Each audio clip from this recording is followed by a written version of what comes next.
Hola, ¿cómo están ustedes? Gracias por estar con nosotros en una teleentrevista muy especial. Evidentemente, este lunes 19 de octubre no es un día cualquiera, es el día en que se cumple un año desde el estallido social en la región del Biobío.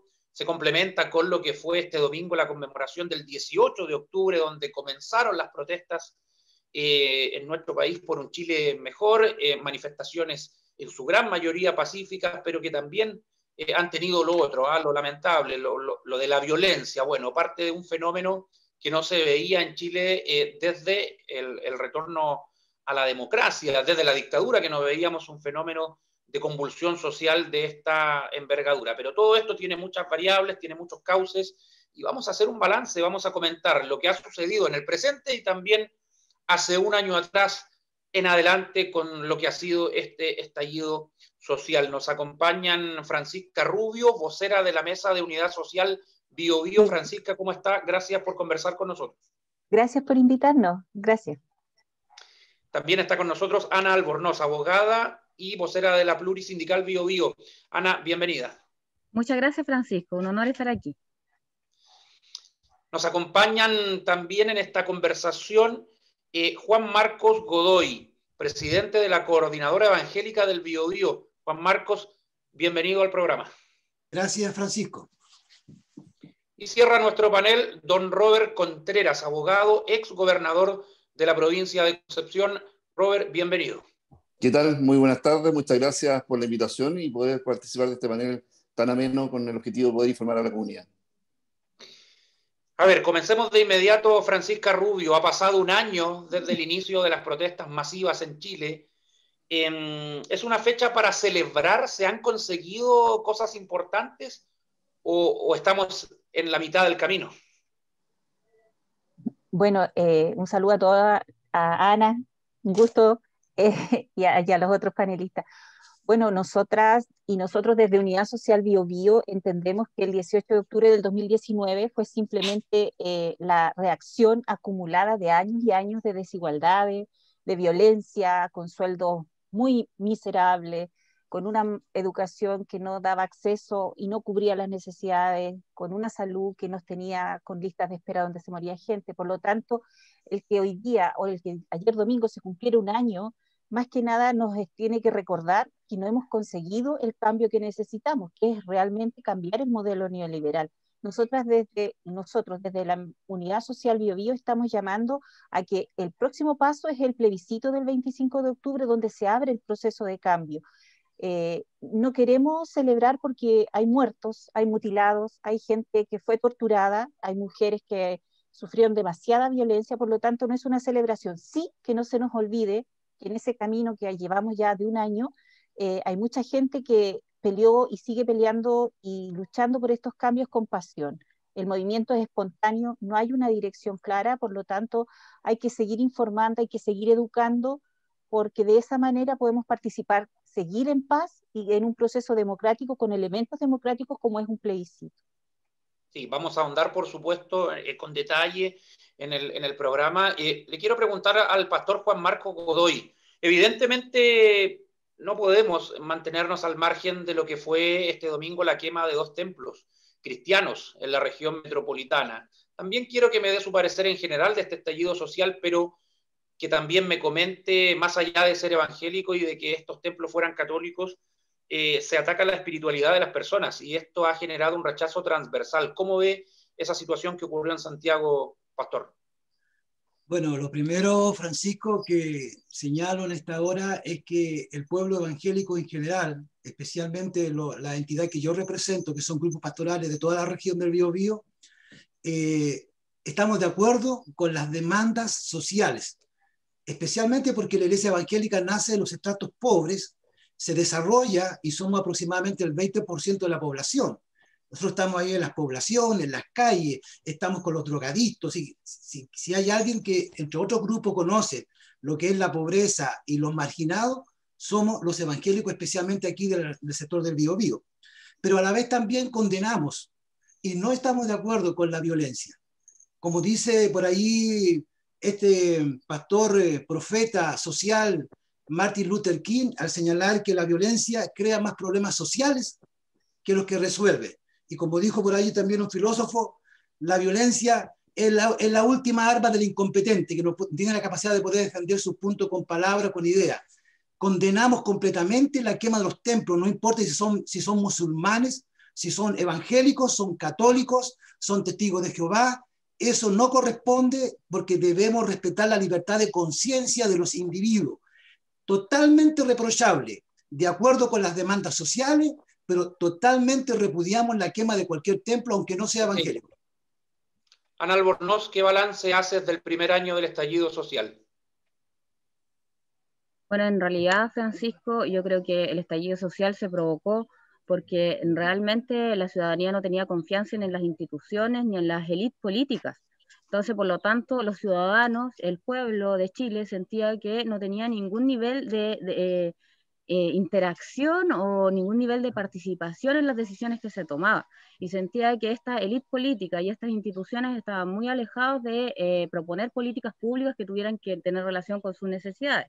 Esto se solidificó y fue generándose ciertas hostilidades que no son nuevas. Dicen que no nos esperábamos el estallido social, pero recordemos la marcha de los pingüinos, recordemos las grandes huelgas laborales, la huelga portuaria aquí en Concepción, la huelga de los forestales, cuando murió Rodrigo Cisterna. Entonces hubo muestras de la ciudadanía de hostilidad hacia la clase política. Y esa hostilidad se solidificó y desembocó en el estallido social. Y acá se produce un fenómeno súper importante que como abogada yo quiero destacar, que es que la ciudadanía empezó a entender que esas demandas que ellos tenían no se solucionaban si no se cambiaba la Constitución. La LOCE chocaba con la Constitución. Los derechos laborales chocaba con que no había negociación colectiva en rama y no había derechos sociales consagrados en la Constitución. El problema que tenemos nosotros acá en Santa Juana chocaba con que no había una consagración del derecho de agua como derecho fundamental, como derecho humano. Entonces ahí la ciudadanía se dio cuenta que era necesario cambiar la Constitución y desembocó en la constituyente. Va a ser un proceso largo, esto no se termina con el plebiscito, van a ser 2 años de luchas, pero lo importante es que la ciudadanía esté tranquila y que me llama la atención que ciertos sectores tengan miedo, porque en realidad lo que se quiere aquí es mayor participación ciudadana, que la ciudadanía se sienta involucrada y que su ley fundamental la construyan ellos, no con un origen espurio como hubo en dictadura, y dicho sea de paso, jamás en Chile ha habido una constitución democrática. Entonces nosotros asistimos a una contingencia histórica. Vamos a cambiar la historia y esta generación va a salir en los libros de derecho y en los libros de historia. Y eso es súper importante, que el pueblo tenga la posibilidad de expresarse y construyamos entre todas y todos una nueva constitución y un nuevo país más justo y más digno. Sí. Bueno, por ahora, respaldando lo que tú dices, claro, las soluciones no van a llegar tan pronto de un día para otro. Quizá hay que ir avanzando paso a paso y aparece el norte del plebiscito constituyente como un avance importante para escuchar a la gente. Don Robert Contreras, usted fue autoridad de gobierno por mucho tiempo, gobernador, a usted le tocó vivir in situ todo lo que sucedió en Concepción, las multitudinarias manifestaciones pacíficas, familiares, pero también lo otro, la violencia. ¿Qué reflexión personal hace a un año del inicio del estallido? Efectivamente, nos tocó estar liderando la gobernación provincial de Concepción en un periodo bastante álgido de nuestra historia, sobre todo en nuestra provincia de Concepción, que es una de las provincias más numerosas en cuanto a cantidad de habitantes de Chile.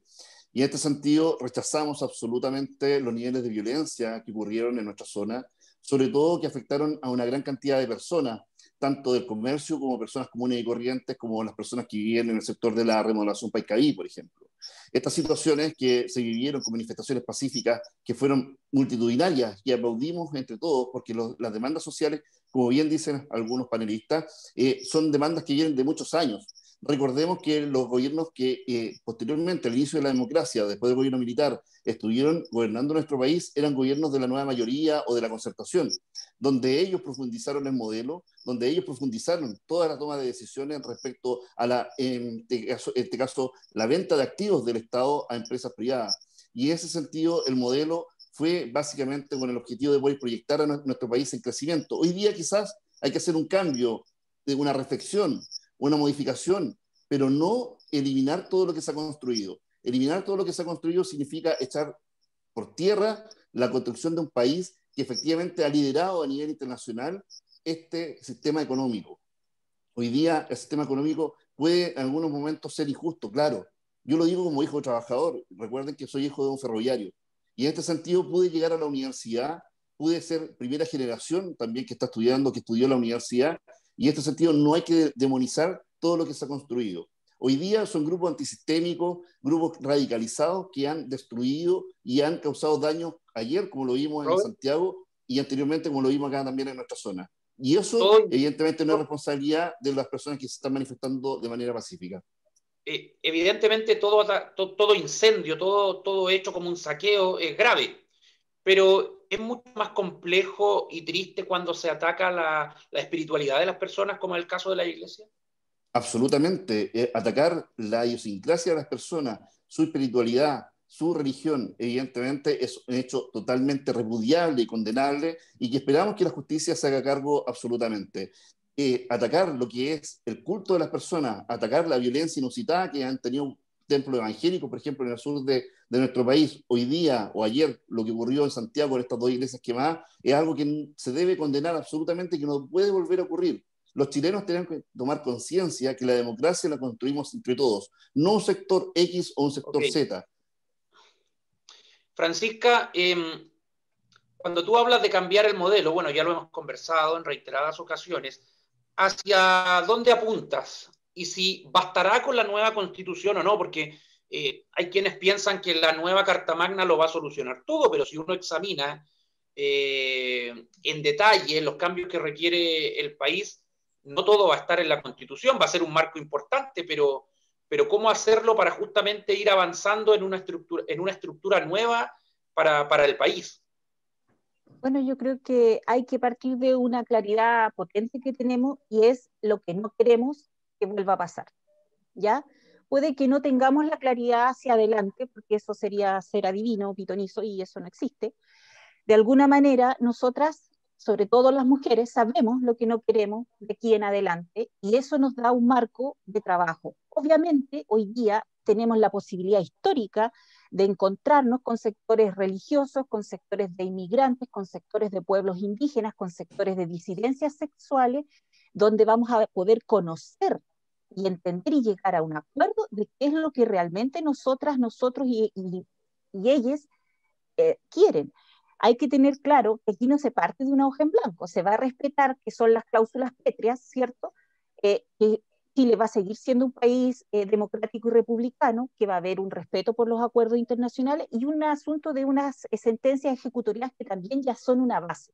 Por lo tanto, aquí nosotros no vamos a transformarnos en una monarquía, como bien decía una economista en otro programa. Nosotros sí vamos a mantener el tema de la democracia, la república, y vamos a estructurar un país donde se distribuya el poder de otra manera y donde efectivamente hagamos una declaración de un catálogo de derechos fundamentales. O sea, aquí tiene que haber que la vida de las personas esté por sobre el lucro económico de un grupo tan pequeño del 1%.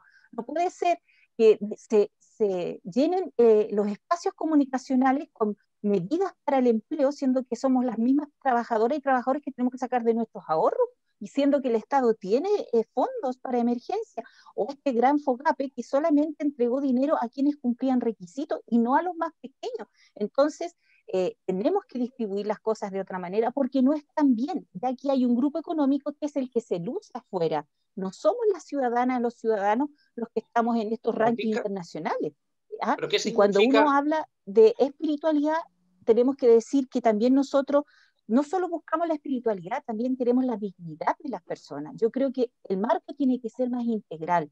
Tenemos que abrirnos a las distintas percepciones y esa es la oportunidad en paz, con democracia, que hoy día tenemos de decir yo quiero que la educación sea un derecho, no que yo pueda elegir si quiero educarme, que yo tenga el derecho de educarme, el derecho de una vivienda digna, el derecho del acceso al agua.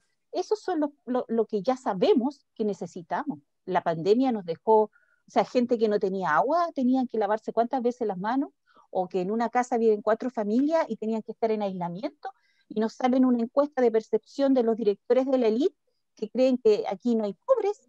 O sea, realmente hay un abismo entre los que tienen y el resto. Sí.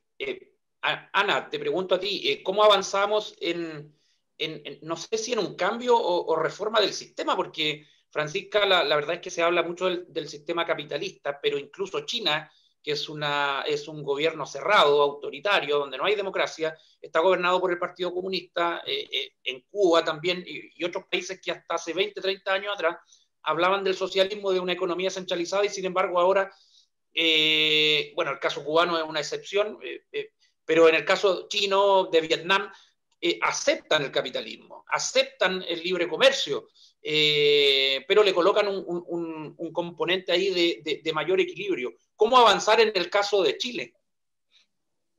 Que lo que pasa, Francisco, que yo creo que aquí hay que tener claro, en Chile jamás ha habido socialdemocracia. Yo creo que el ex gobernador, don Robert, dio en el clavo.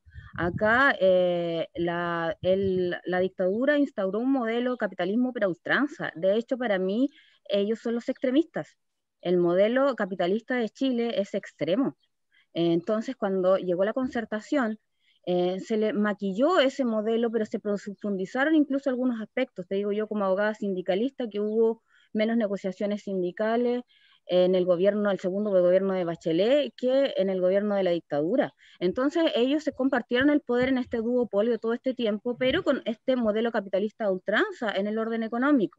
Entonces el tema es que cuando hablan de socialdemocracia, la socialdemocracia, nunca ha habido en Chile la socialdemocracia que hay en Europa. Entonces, cuando a nosotros nos tratan extremistas por tratar de tener derechos sociales, que es una cosa pero simple, y para no profundizar esto de que tanto Robert Contreras, que es hijo de obrero, como yo, que soy hija de profesor, pueda ser abogado y pueda estudiar en la universidad, y ella ha sido la única de mi generación en Santa Juana que quedó en la universidad, para no ser un ejemplo, para que esas oportunidades lleguen para todas y todos, para no nosotros estudiar o tener el privilegio de estudiar en base al servicio. Entonces, tú vas a que en Chile tiene que existir por primera vez una socialdemocracia, porque nunca la ha habido.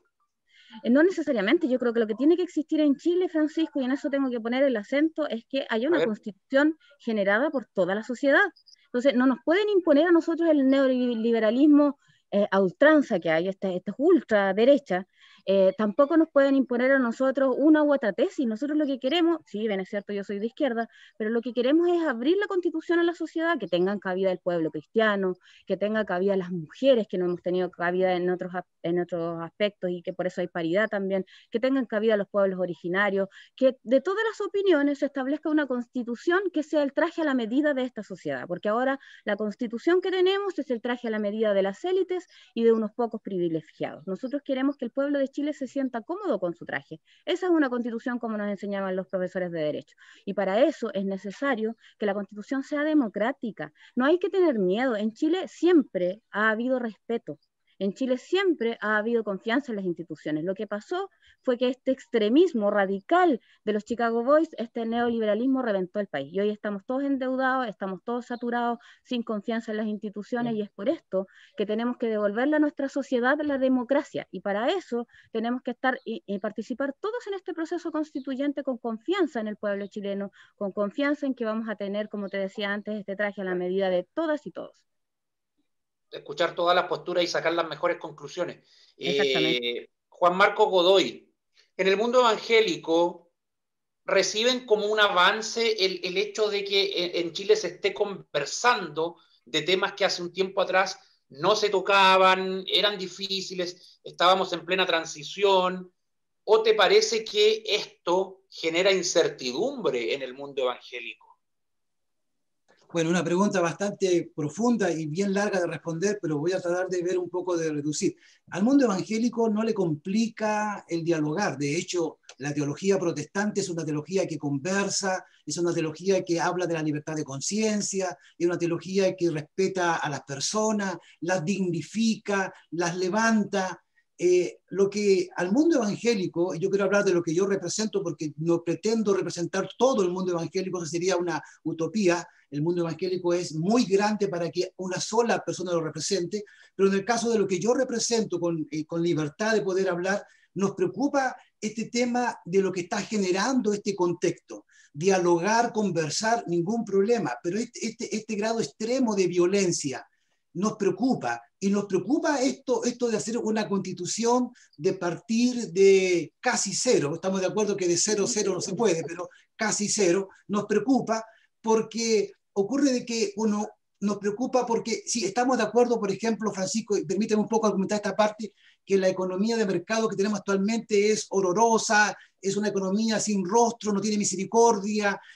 Yo soy hijo de obrero, de albañil, yo me eduqué en un colegio de población, en Antofagasta, en un liceo municipal. Fui a la universidad por la misericordia del Señor, es decir, yo no voy a desconocer mi herencia, y más encima yo tenía cerca de unos 12 años cuando ocurrió el golpe militar. Entonces, conozco parte de la historia de nuestro propio país también, pero a la vez también al mundo evangélico nos preocupa estos extremos que tenemos en estos momentos, esta violencia, y este tipo de violencia realmente ha hecho, en libertad de conciencia del liderazgo pastoral de la región, respetando otras posiciones. Nosotros hicimos una declaración el día de hoy donde señalamos que nosotros, los pastores, no las iglesias, los pastores, que somos los líderes de las iglesias aquí evangélicas, optamos por ir por el rechazo, porque no nos da garantía la condición social en que se encuentra hoy el país y estos extremos que hay. Doctor, ¿usted cree que la gente que promueve el apruebo, o algunos, son una amenaza para la libertad de culto? No, para nada. Para nada, yo creo que no, honestamente, porque hay muchos evangélicos que también están de acuerdo con el apruebo, aunque yo diría que porcentualmente es un grupo minoritario en proporción al rechazo. Pero ¿dónde está el temor entonces? Está el temor en que nosotros hemos escuchado de personas que son de posiciones muy radicales, de querer meter mano por ejemplo, es evidente que la ley de culto se va a mantener, porque eso es un asunto que tiene que ver con tratados internacionales, es decir, la libertad de conciencia no la podemos abolir. Pero un temor que hay en el mundo evangélico es que al final seamos confinados a solamente expresar nuestra libertad de conciencia dentro de los templos y que ya no tengamos la libertad que teníamos antes de poder expresarla públicamente. Creemos que eso sería un error. Yo no digo que eso es lo que puede pasar, pero es un temor. Yo, más bien el mundo evangélico que yo represento, los pastores, y yo quiero hacer énfasis en ese sentido, estamos más bien por conservar las cosas buenas y cambiar lo malo. Es decir, partir de cero no creo para nosotros que sea sabio. Yo creo que la constitución actual, sí es cierto que tiene un origen espurio, pero también hay que considerar que ha sido modificada por el gobierno de la Concertación a través de muchos años, ha habido cambios. A lo mejor son insuficientes, estamos de acuerdo, sí. Pero partir de cero ha habido sacrificio, ha habido también harto esfuerzo en tratar de buscar un equilibrio. Sí, yo creo que se debe modificar, creo que hay cosas que son injustas, creo que necesita más misericordia, creo que el estallido social no hay que eso disminuirlo, pero partir de cero es una preocupación. Realmente a nosotros nos preocupa.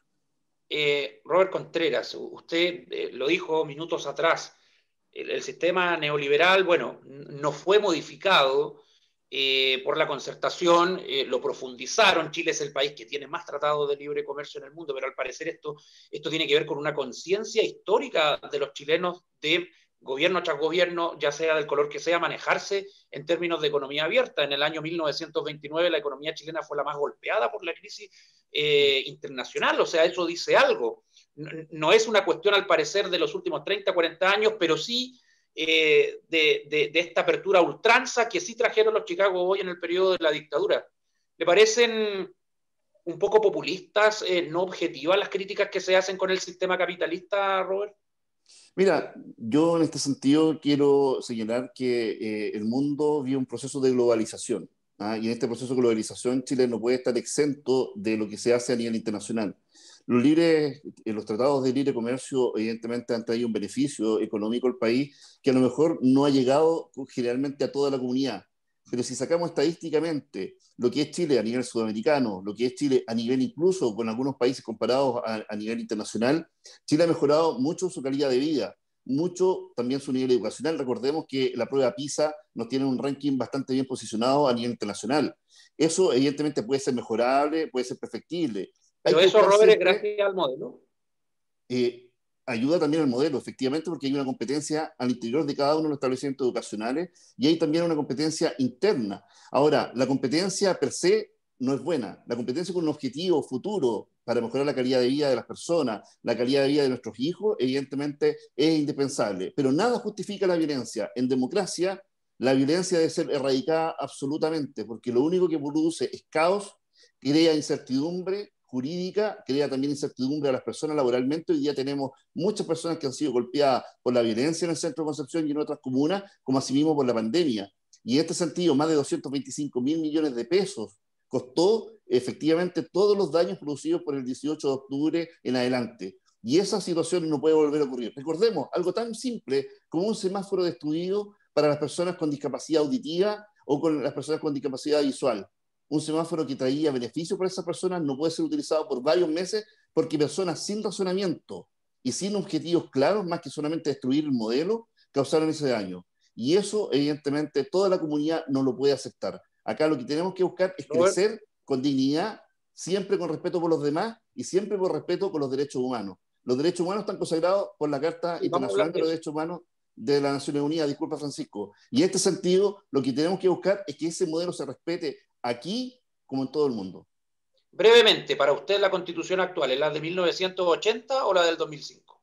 La del 2005. Claramente, como jurista, como abogado, te puedo señalar que claramente está firmada por Ricardo Lagos Escobar, que esa carta fue modificada por todos los sectores políticos, tanto de izquierda como de centro como de derecha, y por lo tanto ya fue reformada absolutamente. Hoy día lo que tenemos que buscar quizás es crear nuevas conciencias desde el punto de vista social, crear nuevos modelos también desde el punto de vista del trabajo conjunto, pero sin violencia, porque la violencia lo único que hace es destruir a nuestro país y destruir el alma de los chilenos. Hoy día tenemos que buscar la forma de construir y no de destruir. Sí, ha avanzado muy rápido el tiempo, les voy a pedir intervenciones más breves. Francisca Rubio, ¿cómo hacer para, no sé, para convencer a la gente que tiene dudas de que este no es un movimiento violento? Porque me imagino que eso es lo que tú me vas a decir. Y te pregunto, ¿por qué para algunos está quedando como que el estallido es sinónimo de violencia? ¿Responde a campañas de desprestigio? ¿Qué está pasando con eso? Bueno, claramente en estos días hemos visto que hay muchos montajes de parte de las fuerzas policiales y tenemos que tener claro que todas, todos y todas rechazamos la violencia. Aquí nadie está por hacer las cosas de la violencia porque es la última alternativa que uno pudiera recurrir. Pero ojo, la violencia no solamente son las cosas destruidas, las imágenes que nos muestran, sino que no podemos enfocarnos en la violencia y hablar de violencia solo del 18 de octubre del 2019 en adelante. Tenemos que hablar de la violencia desde el 73 en adelante, porque esa es su violencia, asesinar, torturar. De acuerdo al tema de la violencia de género, las mentiras, el engaño, el chantaje, la intimidación es violencia. Por lo tanto, si nosotros estamos normalizando que no nos gusta la violencia, bueno, los torturados de la dictadura, los torturados que hubieron después, la poca dignidad de la vida de las personas es violencia. Que una persona no pueda acceder a sus derechos básicos es violencia. Que una persona no tenga sueños ni esperanzas porque sabe que pertenece a un nivel económico donde no va a tener acceso, donde no puede soñar en ser un profesional. Pero eso justifica la rabia de atacar una comisaría, de quemar un supermercado, no, de saquear. Yo creo que no justifica, simplemente son personas que ya no tienen nada más que perder. Yo creo que no hay que generalizar, pero no hay que olvidarse que si nos vamos a fijar en la violencia, seamos justos. Okay. Porque estamos hablando de sabiduría y de justicia. Bueno, la violencia no partió el 18 de octubre del año pasado, partió el 73. Entonces, desde esa perspectiva, tenemos que hacer un esfuerzo por seguir en este camino donde estamos dialogando justamente aquí, por ejemplo, y construir algo distinto. La Constitución del 80 se hizo entre 7, entre 14. Todas las constituciones en Chile se han hecho entre 7 personas, 14 personas. Y eso no es democracia. Bien. No nos está representando. Anita, la violencia, muchos la comentan como que fuera el núcleo central de esto. ¿Por qué sucede ese fenómeno? Bueno, yo primero quería puntualizar que también hay violencia de parte del Estado. Yo te quiero comentar que yo soy abogada de familia, trabajé muchos años en la Corporación de Asistencia Judicial y luego me integré a la Oficina de Defensa de la Ciudadanía que instauró la Universidad de Concepción para el estallido social. Y vi mucha violencia de parte del Estado hacia menores que por lo demás uno iba a sacar de la primera comisaría y muchos de ellos habían estado en el Sename. Entonces, hay un largo historial de violencia de parte del Estado. Entonces, esa misma miseria que ellos provocan, después no la pueden controlar. También ha habido casos en que están involucrados agentes del Estado como infiltrados en violencia. Tuvimos el sonado caso ahora de las iglesias quemadas en que se comentó en prensa de que podía haber un funcionario de la Armada. Entonces, distingamos también de dónde viene la violencia y por qué se provoca, cuál es la génesis de esa violencia, porque ahora, ¿quiénes son los más beneficiados con esta quema de las iglesias? ¿Quiénes son los más beneficiados con los disturbios?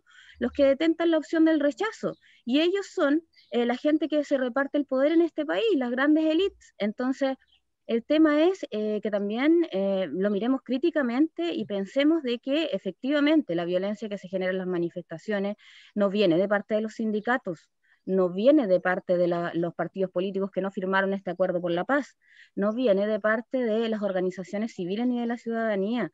O bien viene de parte del Estado o viene de parte de la violencia que el mismo Estado ha generado al no darles derechos sociales a la gente. A mí me parece súper interesante lo que señala el pastor hoy día, me parece que su posición es bastante cuerda y también corresponde, yo creo que faltaría más educación en derecho para saber que esta Constitución va a garantizar derechos sociales para todas y todos y que efectivamente no hay ningún peligro aquí al respecto, pero en el fondo me parece que la libertad de culto no es algo que sea cuestionado tal como lo señala él.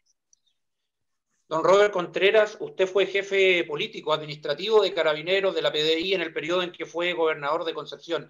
¿Tiene alguna autocrítica que hacer por la manera de reprimir que han utilizado las policías con 5 informes internacionales que hablan de violación a los derechos humanos? ¿O usted no confía en esos informes de instituciones del extranjero? No, yo creo que hay que escuchar a todos los sectores y escuchar todos los informes y analizarlos y sacar de ello algún tipo de enseñanza y lección. Acá claramente nos encontramos con violencia inusitada que no habíamos tenido nunca, sobre todo en nuestra zona después del año 90 en adelante. Yo creo que nunca habíamos recordado una situación de esta naturaleza. Recordemos que el 12 de noviembre la Gobernación Provincial de Concepción, que está al servicio de las personas, fue dañada de manera bastante grave con un incendio que provocó que los derechos de los migrantes, y ojo, porque los migrantes también eran una situación bastante especial en nuestra zona, los derechos de los migrantes fueran vistos perjudicados por este incendio, producto de la violencia desatada, donde más de 5.000 personas no pudieron realizar sus trámites producto de esta situación que ocurrió. Personas también que a nivel de bienes nacionales, que son personas de escasos recursos, personas que necesitan sus títulos de dominio, también fueron perjudicadas. En este sentido, ese tipo de violencia Carabineros tuvo que trabajar, Policía de Investigaciones tuvo que trabajar para poder contenerla. El día del incendio de la Gobernación, donde ustedes bien recuerdan que ustedes estuvieron cubriendo la noticia, no solamente de ese incendio, sino que también del incendio del Ministerio de Educación. Dentro del Ministerio de Educación estaba el Ceremi de Educación, estaba funcionarios de la Ceremi de Educación que estaban atacaron siendo atacados. Infraestructura pública, pero y la gente que perdió la vista, Robert No, Concheras, por eso, a eso voy.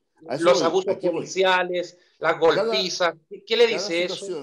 Cada situación que ocurrió producto de violencia inusitada, recordemos la cantidad de muros de contención que se crearon con los adocretos en nuestra zona, donde efectivamente Carabineros no pudo ingresar y que incluso se atacaron. A mí me atacaron directamente el edificio. No, si eso es condenable, pero le pregunto por el actual policial.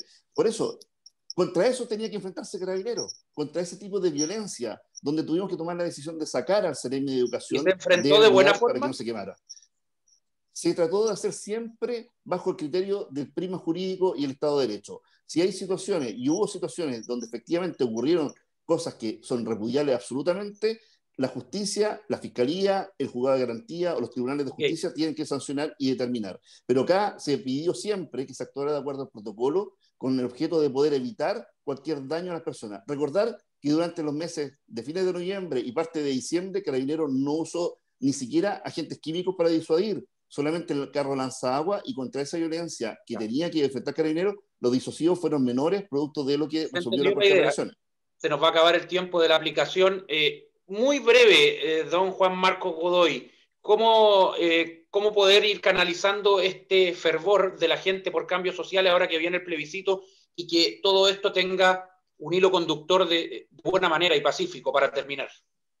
Bueno, primero yo creo que debemos entre todos, no importa la latitud donde viva el chileno, debemos condenar la violencia, sea una violencia religiosa, ideológica, política, partidista, del Estado, de Carabineros, terrorista, debe ser condenada. Todo tipo de violencia. Todo tipo de violencia, pero también yo quiero de mi perspectiva, señalar esto.